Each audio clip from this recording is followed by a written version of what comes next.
사실 교회를 다니다 보면 저 사람은 교회에 나오는 것이 덕이 안 되니 차라리 교회 좀 안 나왔으면 좋겠다 싶은 사람 만나보신 적 있을 겁니다. 교회를 다니고 예수를 믿는다라고 하면서도 그 살아가는 모습이 전혀 그리스도인답지 않은 사람들이 우리 주변에 적지 않기 때문입니다. 또 목적 달성을 위해서라면 막 수단과 방법을 가리지 않고 양보할 줄도 모르면서 자기 이기심만을 채우려는 사람들도 종종 만날 수 있습니다. 그렇다면 이런 사람은 교회에 안 나와야 합니까? 안 나오는 게 덕입니까? 아닙니다. 변화를 받아야죠. 앞서 본 사람, 그러니까 정말 교회 좀 안 나왔으면 좋겠다 싶은 사람, 바로 야곱이었습니다. 그런데 놀라운 사실은 그럼에도 불구하고 하나님께서는 이 사람을 포기하지 않으셨다는 것입니다. 그런데요, 더 중요한 것이 있습니다. 하나님께서는 야곱이 변화되지 않고 그대로 놔두는 것만큼은 절대로 용납하지 않으셨다라는 겁니다. 그래서 어느 날 밤 하나님께서 이 야곱을 손 좀 보기로 작정을 하셨던 것 같습니다. 그것이 바로 오늘 본문의 야복강 나루터 사건입니다.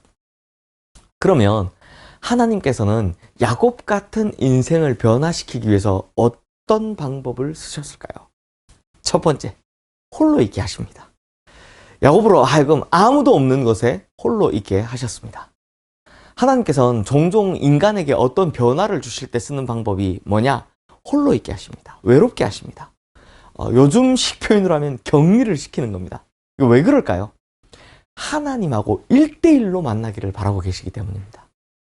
오늘 본문 24절 말씀의 첫 구절이 무엇입니까? 야곱은 홀로 남았더니 입니다.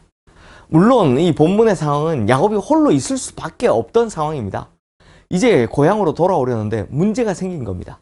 그 문제가 뭐냐? 바로 형 에서이죠. 이 형 에서를 만날 일이 보통 걱정이 아닙니다. 복수의 칼을 빼어들고 아직도 자신에 대한 분노를 풀지 않고 있는 형 에서를 대체 어떻게 그냥 만날 수 있다는 겁니까? 결국 야곱은 자기 가족들을 먼저 출발시키고 혼자 지금 나루터에 남아있는 겁니다. 예를 들면 이런 생각이죠. 형 에서가 치러 오면 자기는 이제 강을 안 건넜으니까 빨리 도망가야지, 이런 생각을 했던 겁니다. 그러니 그 혼자 있을 때 하나님께서는 야곱을 만나러 작정하시고 오신 것입니다. 그러므로 인간에게는 홀로 있는 외로운 상황, 이것이 하나님을 만나기에 가장 적절한 상황이라고 할 수 있는 것입니다. 그리고 두 번째로, 인간의 한계를 깨우쳐 알게 하십니다. 야곱은 지금까지 자신은 막 불가능이 없는 존재인 것처럼 인생을 살아왔습니다. 야곱과 비슷한 인생의 모토를 가지고 있었던 사람 누굽니까? 제 생각에는 나폴레옹입니다. 나폴레옹 좌우명이 뭡니까? 내 사전에 불가능이란 없다, 이거 아닙니까? 야곱도 그랬습니다. 둘째라는 것이 늘 서러웠던 야곱은 언제나 1등을 향한 전의를 불사르면서 살아갑니다. 그래서 형의 장자권을 빼앗는 거 성공합니다. 결국 아버지의 축복의 유산마저도 연극을 해서 속에 취하죠. 또 사랑하는 여인 라헬을 얻기 위해서 7년에 7년을 더한 14년을 일합니다. 그리고 지금까지 14년 동안 자기를 착취해온 외삼촌 라반, 마지막 6년에는요, 이 외삼촌 라반의 재산을 거의 다 뺏어옴으로 완벽한 복수를 시전합니다. 한마디로 야곱은 한다면 한다는 사나이입니다. 그런데 불가능이 없다는 사고, 한번 목적한 것 반드시 이룰 수 있다는 성취지향적 사고가 저번에 말씀드린 이 설문조사의 결과처럼 한국교회 성도님들이 가장 야곱을 좋아하는 점이지만 사실 이것이 야곱에게는 화가 되었습니다. 성경을 보면요, 하나님께서는 언제나 좋은 목적만큼이나 좋은 수단과 방법을 가리라 라고 하십니다. 수단과 방법을 가리지 말라가 아니라 좋은 목적에는 좋은 수단이 필요하다는 겁니다. 아무리 좋은 목적이라고 해도 불법적인 수단과 방법, 이건 정당화될 수 없다는 게 이게 하나님의 윤리이고 기독교의 윤리인 것입니다. 그러므로 좋은 목적을 가진 만큼 좋은 방법을 써야 하는 것입니다.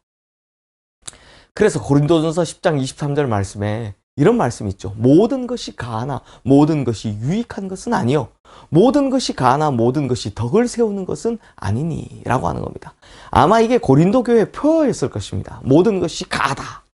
그런데 바울이 뭐라고 합니까? 모든 것이 가하나 모든 것이 유익한 것은 아니고 모든 것이 가하나 모든 것이 덕을 세우는 것이 아니다. 즉 좋은 목적이 있으면 그만큼 좋은 수단도 방법도 필요하다라는 것입니다.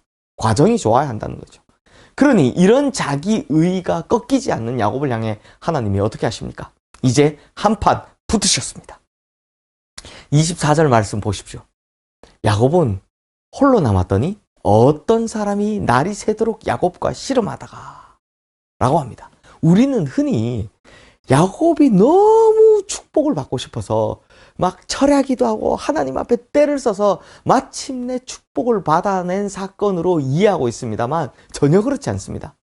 보십시오. 이건요, 야곱이 시작한 싸움이 아닙니다. 어떤 사람이 먼저 걸어온 싸움입니다.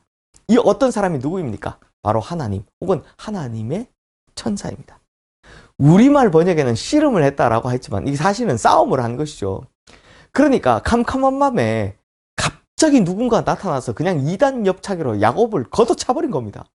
그리고 야곱은 본능적으로 자기 목숨을 지키기 위해서 그와 더불어서 사생결단을 하고 싸운 것이죠. 성도님들, 야곱은 어떤 사람이라고 했습니까? 지는 일이 없었던 사람입니다. 그리고 오늘 본문 25절 말씀에서도 볼 수 있지만 지금 오히려 야곱이 이기려고 할 수 있습니다. 와, 야곱 정말 대단하죠. 이 야곱이 이렇게 용을 쓰니까요, 하나님의 천사가 그냥 허벅지 관절을 차버린 겁니다. 29절 말씀에 보면 이렇게 엎어진 야곱이 이름을 묻는 장면이 나옵니다. 야곱이 청하여 이르되 당신의 이름을 알려주소서. 그 사람이 이르되 어찌하여 내 이름을 묻느냐 하고 거기서 야곱에게 축복한지라. 그러나 하나님께서는 어찌하여 내 이름을 묻느냐라고 말씀하십니다. 이 말의 뜻이 뭡니까? 왜 알면서 묻느냐 이겁니다. 사실 알고 있었기 때문에 30절 말씀에 보면 하나님을 대면하였으나 살았다라고 브니엘이라는 제단을 야곱이 쌓는 것을 볼 수 있습니다. 그렇다면 이것이 무슨 뜻입니까? 야곱은요, 지금까지 하나님을 알면서도 하나님을 모르는 사람처럼 행동하고 살아왔다라는 것입니다. 그러다가 결국엔 자기가 이기지 못하는 한계를 만났다라는 것이죠. 그러므로 성도님들, 변화를 위해서 하나님께서는 먼저 야곱을 홀로 두셨고 그리고 또 한계를 깨우쳐 알게 하신 것입니다. 자, 그러면 이 변화를 위해 최종적으로 하나님께서는 어떻게 하실까요? 자, 세 번째, 바로 하나님만을 신뢰하게 한다라는 것입니다. 26절 말씀을 보겠습니다. 그가 이르되 날이 세려하니 나로 가게 하라. 야곱이 이르되 당신이 내게 축복하지 아니하면 가게 하지 아니하겠나이다. 여기서 야곱이 축복을 빌었다라고 보통 그렇게 이야기하는데 무슨 축복을 빌었을 것 같습니까? 무슨 아파트 당첨권 하나 얻게 해주세요 이런 축복이었겠습니까? 아니면 뭐 취직하게 해주세요 이런 축복이었겠습니까? 지금 야곱은요, 자기 생명을 지키기 위해서 싸웠습니다. 그러니 이런 세속적인 축복을 구할 정황이 아닌 거죠. 당신이 축복하지 않으면 나는 살 수 없다고, 당신의 도움 없이, 은혜 없이는 살 수 없다라는 고백을 하고 있는 겁니다. 즉 하나님 없이는 못 산다라는 처절한 고백이 나온 것입니다. 비로소 야곱의 생에 하나님을 신뢰하는 순간이 온 겁니다. 그러자 이 신뢰에 대한 하나님의 응답이 무엇입니까? 27절, 28절 말씀입니다. 그 사람이 그에게 이르되 내 이름이 무엇이냐? 그가 이르되 야곱이니이다. 그가 이르되 내 이름을 다시는 야곱이라 부를 것이 아니요 이스라엘이라 부를 것이니 이는 내가 하나님과 및 사람들과 겨루어 이겼음이니라. 이스라엘이라는 말의 뜻은 하나님과 및 사람으로 더불어 겨루어 이김으로 알려져 있지만 히브리어 그대로 해석하면요, 하나님이 다스린다라는 의미입니다. 그러니까 하나님께서 지금 뭐라고 하시는 겁니까? 그래, 지금까지는 내 이름 야곱처럼 빼앗는 인생을 살았다는 거 알았다면 이제 됐어. 하지만 이제부터 너는 내가 직접 다스리는 인생을 살게 될 거야. 그래서 이제 너는 이스라엘이야 라고 하신 겁니다. 이렇게 변화가 이루어지는 것이죠. 사랑하는 성도님들, 하나님께서는 야곱 같은 사람도 포기하지 않으시고 변화를 이루어 가시는 분이십니다. 오늘 본문 31절 말씀에 보면 이 모든 사건이 끝날 때 그가 분이엘을 지날 때 해가 돋았고 라고 합니다. 이제 하나님께서 다스리시는 그의 인생, 그걸 묘사하고 있죠. 밤이 지나고 눈부신 새벽이 온다라는 것입니다. 해가 돋고 아침이 밝아온다 라는 것입니다. 사랑하는 성도님들, 하나님께서 포기하지 않으시고 변화시키시는 인생은 비록 홀로 외롭고 또 싸워야 하는 힘들고 괴로운 밤을 보내기도 하지만, 그래서 다리를 절기도 하지만 결국 그 인생에 새 아침이 밝아온다라는 것입니다.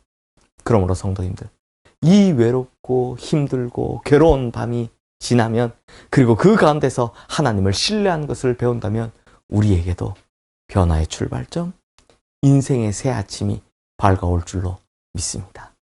기도하겠습니다. 하나님 아버지, 하나님께서는 야곱을 변화시켜서 그의 인생에 새 아침을 허락하셨습니다. 마찬가지로 하나님께서는 나 같은 인간도 포기하지 않으시고 끝끝내 변화시켜서 우리의 인생에도 변화의 새 아침이 다가오게 될 줄로 믿습니다. 우리의 이름도 하나님께서 다스리시는 이스라엘이라는 이름이 될 줄로 믿습니다. 그러므로 주님, 이 변화의 과정을 우리가 두려워하지 않게 하시고 하나님 앞에 홀로 있고 하나님을 신뢰하는 이 모든 과정들을 우리가 기꺼이 받아들일 수 있게 하여 주시옵소서. 그래서 변화의 새 아침이 오는 그날 하나님 기쁘게 찬양하며 변화된 사람으로 하나님 앞에 서게 하여 주시옵소서. 예수 그리스도 이름으로 기도드리옵나이다. 아멘.